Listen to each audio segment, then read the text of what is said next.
लक्षवेधी क्रमांक 6. मंत्री महोदय घेणार ना? सभापती महोदय 4 आणि 5 घेणार आहे ही 6 संपल्यावर.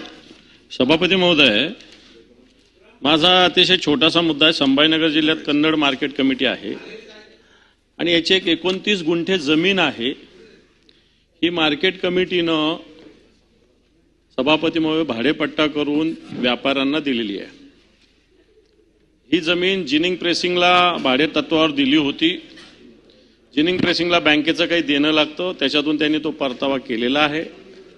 मला या सगळे विषय मान्य आहे, परंतु मार्केट कमिटीचे जवळपास 13 सदस्यांनी या प्रोसेसला विरोध केला होता.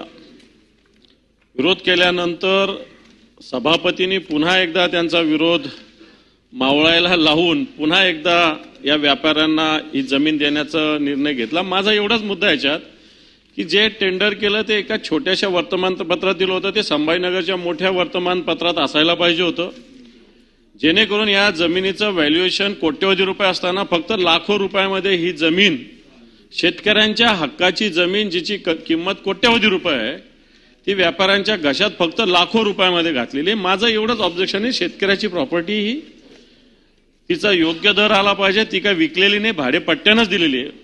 माझी मंत्री महोदयांना प्रश्न आहे की या निमित्तानं अशा पद्धतीनं गैरव्यवहार या मार्केट कमिटीत झालेला आहे, तो दुरुस्त करणार का? दुरुस्त माझी अपेक्षा अशी आहे किंवा शेतकऱ्यांची अपेक्षा अशी आहे, रिटेंडर करावं, खुल्या मोठ्या संभाजीनगरच्या मोठ्या वर्तमानपत्रात जाहीर द्यावे आणि त्याचा जो काही बाजार भाव येईल त्या पद्धतीनं द्यायला काही हरकत नाही. ते सरकार करणार का, हा माझा प्रश्न आहे. मंत्री महोदय